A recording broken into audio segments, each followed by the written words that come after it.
Ikiwa mwaka 2025 umefikia tamati, yapo matukio makubwa ambayo yamejitokeza nchini Tanzania kwa upande wa kijamii, kwa upande wa kisheria, lakini kwa upande wa kisiasa pia. Wapo waliotimiza ndoto zao na wapo walioshindwa kutimiza ndoto. Wapo waliopoteza maisha na wapo waliozaliwa pia. Lakini kuna wale ambao wamebahatika kuoa ama kuolewa, lakini kuna wale wanaolia kwa kuachika. Leo hii tumekukusanyia kesi 8 ambazo zimetikisa nchini Tanzania kwa ukanda wa jiji la Dar es Salaam. Tuungane na mwandishi wetu Regina Baltazali katika ofisi zetu za makao makuu ya IOTV Palm Village Mikocheni jijini Dar es Salaam. Mimi naitwa Mika Ndaba, tuungane kwa simulizi zaidi.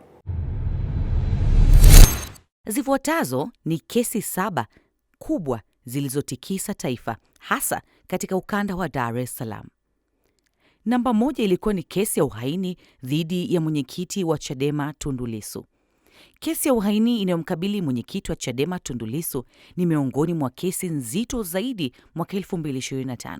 Kesi hiyo ilianza katika mahakama ya hakimu mkazi Kisutu kabla ya kuhamishiwa mahakama kuu ya Tanzania masjala ndogo ya Dar es Salaam. Lissu alifikishwa mahakamani kwa mara ya kwanza Aprili 10 mwaka 2025 na hadi sasa anaendelea kushikiliwa rumande, huku kesi hiyo ikiwa katika hatua ya kusikilizwa kwa ushahidi. Namba 2 ni kesi ya uhaini baada ya uchaguzi mkuu wa mwaka 2025. Baada ya uchaguzi mkuu uliofanyika Oktoba 29 mwaka wa 2025, kesi kadhaa za uhaini zilifunguliwa dhidi ya makundi mbalimbali ya wananchi.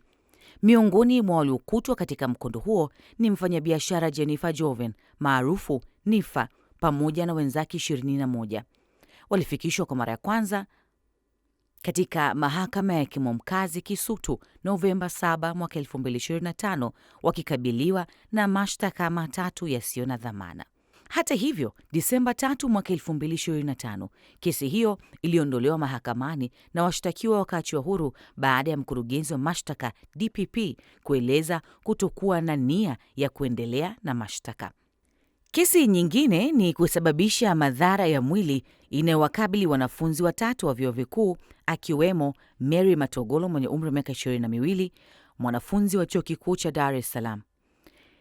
Kesi hiyo ipo katika hatua ya hukumu ikiwa na mashtaka 9 yakiwemo kula njama ya kutenda kosa, kuchapisha taarifa za uongo na kutishia kuua.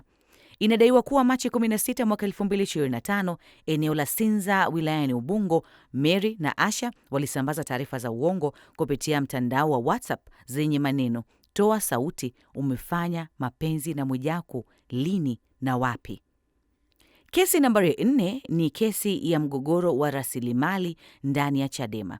Kesi hiyo ya mgogoro wa mgawanyo wa rasilimali kati ya Tanzania bara na Zanzibar inayoikabili Chadema ni ya madai namba 8323 ya mwaka 2025. Kesi hiyo imefunguliwa na aliyekuwa makamu mwenyekiti wa Chadema Zanzibar Saidi Isa Mohamed pamoja na wajumbe 2 wa bodi ya wadhamini kutoka Zanzibar, Ahmed Rashid Hamis na Maulida Anna Komu. Waliofunguliwa kesi ni bodi ya wadhamini waliosajiliwa wa Chadema na katibu mkuu wa chama hicho.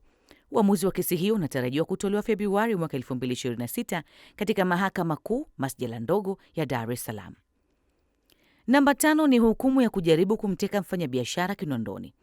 Mahakama ya hakimu mkazi Kivukoni Kinondoni ilitoa hukumu Oktoba 20 mwaka 2025 dhidi ya vijana 4 waliopatikana na hatia ya kujaribu kumteka mfanyabiashara Deogratius Tarimo. Waliohukumiwa kifungo cha miaka 7 jela ni askari Frederick Nsato mwenye umri wa miaka 21, mkazi wa Kibamba, bondia Isaac Mwaifuani mwenye umri wa miaka 29, mkazi wa Kimara, Bank Mwakalebela mwenye umri wa miaka 40, wakala wa mabasi stendi ya Magufuli, pamoja na bondia Bato 12 mwenye umri wa miaka 32 wa Kimara Bonyokwa.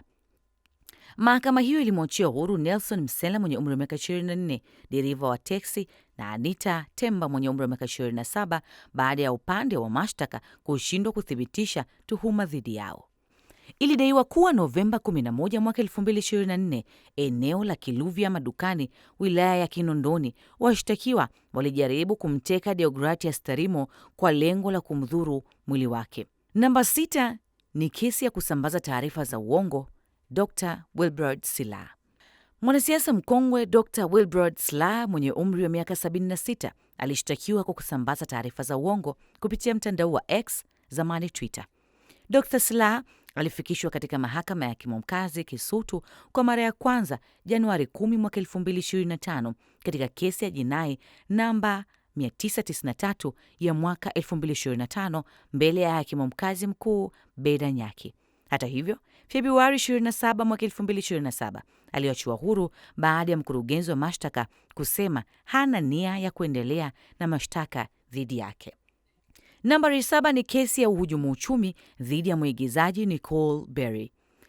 Kesi ya uhujumu uchumi iliyomkabili mwigizaji Joyce Mbaga mwenye umri wa miaka 32 maarufu Nicole Berry pamoja na Rehema Mahanyu mwenye umri wa miaka 31 ilivuta hisia za wengi.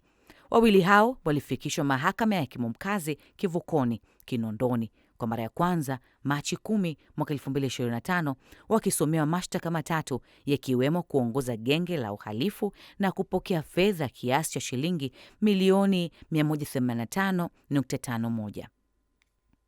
Nambari 8 ni shauri la maombi ya dhamana ama kufikishwa mahakamani kwa aliyekuwa waziri wa uwekezaji Geoffrey Mwambe. Shauri hilo ambalo limefutwa Disemba 15 mwaka huu 2025 katika mahakama ya hakimu mkazi Kisutu, Dar es Salaam ilifunguliwa baada ya Mwambe kukamatwa na jeshi la polisi Disemba 7 mwaka 2025. Kwa sasa Mwambe ameachiwa kwa dhamana katika kituo cha polisi Kigamboni na ameagizwa kuripoti ofisi ya ZCO wakati upelelezi ukiendelea. Mimi ni Gina Baltazare.